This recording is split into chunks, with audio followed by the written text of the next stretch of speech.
नमस्कार दोस्तों, अगर आप चैनल पर नए हैं तो चैनल को सब्सक्राइब कर दीजिए और वीडियो को लाइक करना ना भूलें। तो चलिए आज की एपिसोड शुरू करते हैं। दिल्ली लिक्वर स्कैम क्या है? दिल्ली शराब घोटाला, कारोबारियों को कैसे पहुंचाया गया भारी मुनाफा। दिल्ली शराब घोटाले में आप सांसद संजय सिंह की गिरफ्तारी के बाद सियासी घमासान मचा हुआ है। इसी मामले में मनीष सिसोदिया की गिरफ्तारी पर सुप्रीम कोर्ट ने तीखे सवाल किए हैं। आखिर शराब घोटाला है क्या? नई शराब नीति क्या थी? इसमें किस तरह के भ्रष्टाचार के आरोप हैं? आप नेताओं पर क्या आरोप है जिसकी वजह से उनकी गिरफ्तारी हुई है? आइए जानते हैं सभी सवालों के जवाब।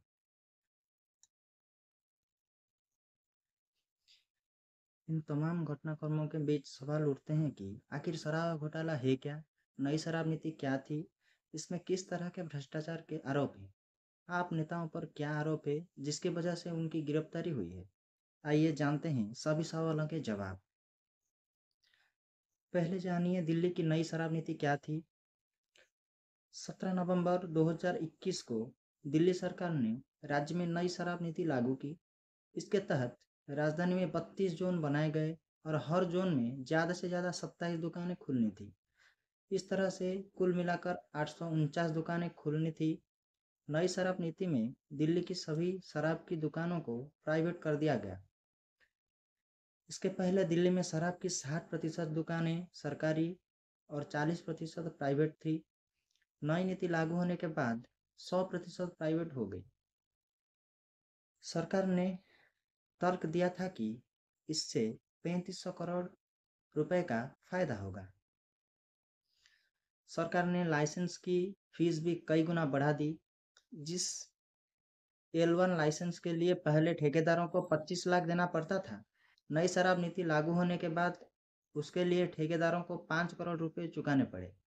इसी तरह अन्य कैटेगरी में भी लाइसेंस की फीस में काफ़ी बढ़ोतरी हुई। आखिरकार घोटाले के आरोप क्या और क्यों लगे, इसको जान लेते हैं। नई शराब नीति से जनता और सरकार दोनों को नुकसान होने का आरोप है।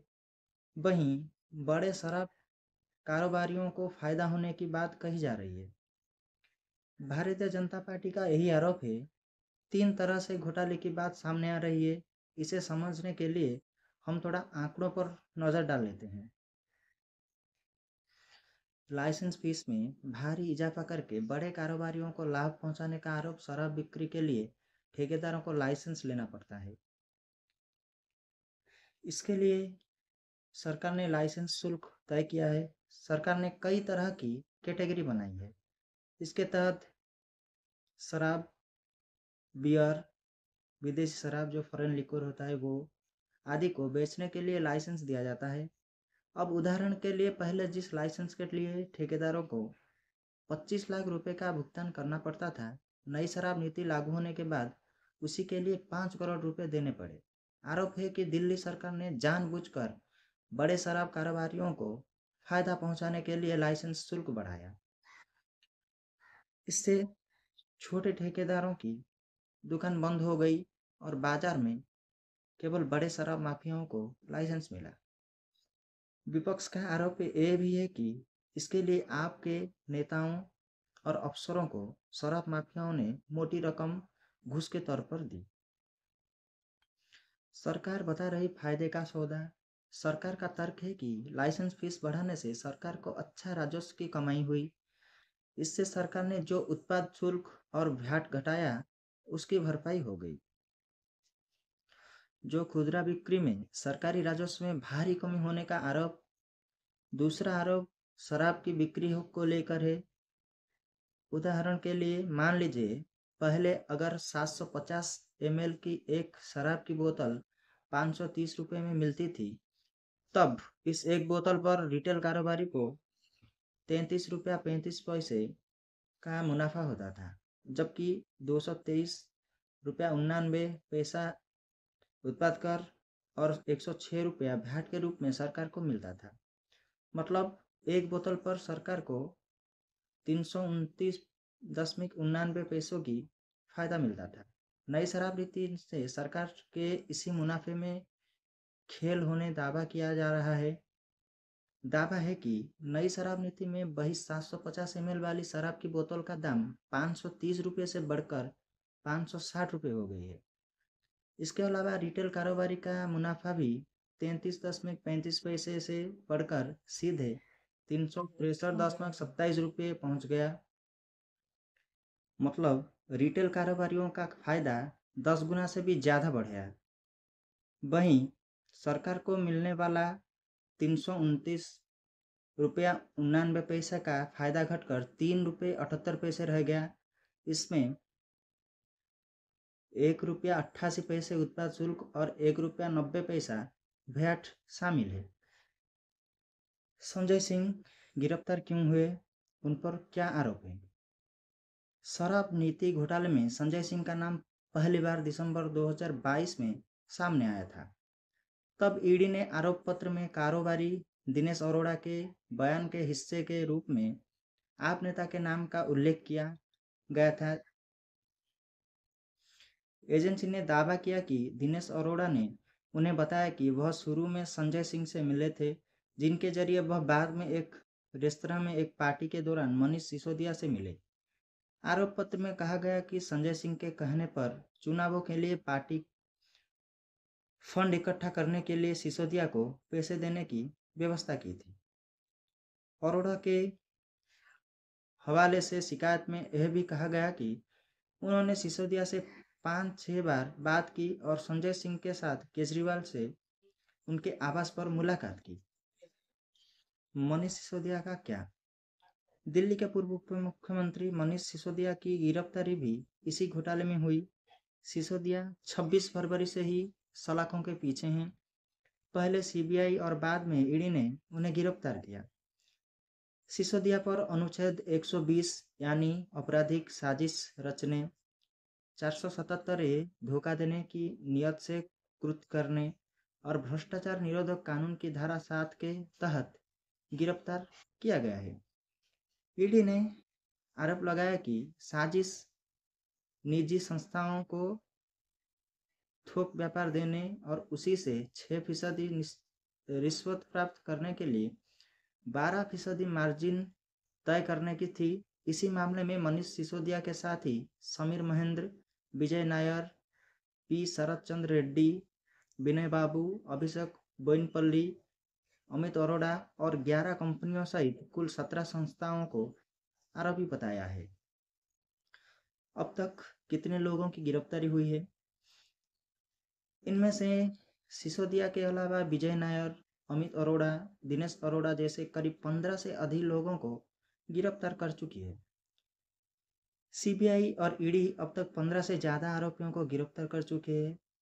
इसमें संजय सिंह, मनीष सिसोदिया, विजय नायर, समीर महेंद्र, अरुण रामचंद्रन, राजेश जोशी, गौरतनला, बुच्ची बाबू, अमित अरोड़ा, विनय बाबू, जो कि फ्रांसीसी शराब कंपनी पर्नोन रिकॉर्ड के महाप्रबंधक है, पी शरद चंद्र रेड्डी अरविंदो फार्मा के पूर्णकालिक निर्देशक और प्रमोटर थे, व्यवसायी अमनदीप धाल और व्यवसायी अभिषेक बोइनपल्ली शामिल हैं।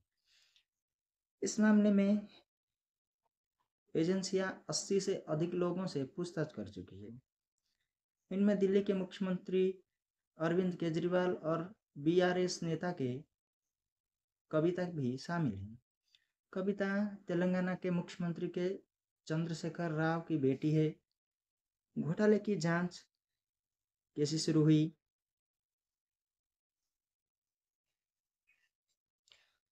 इस शराब नीति के कार्यान्वयन में कथित अनियमितता की शिकायतें आई, जिसके बाद उपराज्यपाल ने सीबीआई जांच की सिफारिश की। इसके साथ ही दिल्ली आबकारी नीति 2021-22 सवालों के घेरे में आ गई। हालांकि नई शराब नीति को बाद में इसे बनाने और इसके कार्यान्वयन में अनियमितताओं के आरोप के बीच रद्द कर दिया गया था। सीबीआई ने अगस्त 2022 में इस मामले में 15 आरोपियों के खिलाफ नियमों के कथित उल्लंघन और नई शराब नीति में प्रक्रियागत गड़बड़ी के आरोप में एफआईआर दर्ज की। बाद में सीबीआई द्वारा दर्ज मामले के संबंध में ईडी ने पीएमएलए के तहत मनी लॉन्ड्रिंग के एक मामले की जांच शुरू कर दी।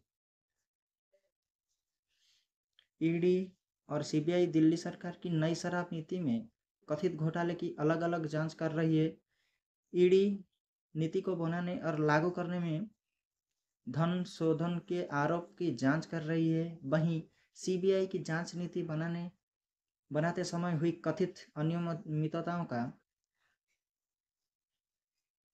केंद्रित है। इन 7 खामियों ने भी दिल्ली सरकार की मंशा पर उठाए सवाल। जब शराब घोटाले के मामले ने तूल पकड़ा तो केंद्र सरकार ने भी इसकी जांच करवाई। मुख्य सचिव ने जांच करके एक रिपोर्ट तैयार की जो दिल्ली के उपराज्यपाल को 2 महीने पहले भेजी गई थी। इस रिपोर्ट में भी 7 बिंदुओं पर सवाल उठाए गए। नंबर 1 पर है, मनीष सिसोदिया के निर्देश पर आबकारी विभाग ने एयरपोर्ट जोन KL1 बिडर को 30 करोड़ रुपए वापस कर दिए। बिडर एयरपोर्ट अथॉरिटीज से जरूरी एनओसी नहीं ले पाया था। ऐसे में उसके द्वारा जमा कराया गया सिक्योरिटी डिपॉजिट सरकारी खाते में जमा हो जाना चाहिए था, लेकिन सरकार ने बिडर को वह पैसा लौटा दिया। नंबर 2 पर है, केंद्र सरकार से मंजूरी लिए बिना आबकारी विभाग ने 8 नवंबर 2021 को एक आदेश जारी करके विदेशी शराब के रेट कैलकुलेशन का फॉर्मूला बदल दिया। बियर के प्रत्येक केस पर लगने वाली 50 रुपए की इंपोर्ट पास फीस को हटाकर लाइसेंस धारकों को अनुचित लाभ पहुंचा गया। इसके चलते सरकारी खजाने को भारी नुकसान हुआ। नंबर 3 पे हैं, टेंडर दस्तावेजों के प्रावधानों को हल्का करके L7Z रिटेल लाइसेंसियों को वित्तीय फायदा पहुंचाया गया। वह भी तब जब लाइसेंस फी, ब्याज और पेनल्टी न चुकाने पर ऐसे लाइसेंस धारकों पर कार्रवाई होनी थी। नंबर 4 पर है, सरकार ने दिल्ली के अन्य व्यवसायिकों के हितों को दरकिनार करते हुए केवल शराब कारोबारियों को फायदा पहुंचाने के लिए कोरोना काल में हुए नुकसान की भरपाई के नाम पर उनकी 144.36 करोड़ रुपए की लाइसेंस फीस माफ कर दी। जबकि टेंडर दस्तावेजों में से ऐसे किसी आधार पर शराब विक्रेताओं को लाइसेंस फीस में इस तरह की छूट या मुआवजा देने का कहीं कोई प्रावधान नहीं था।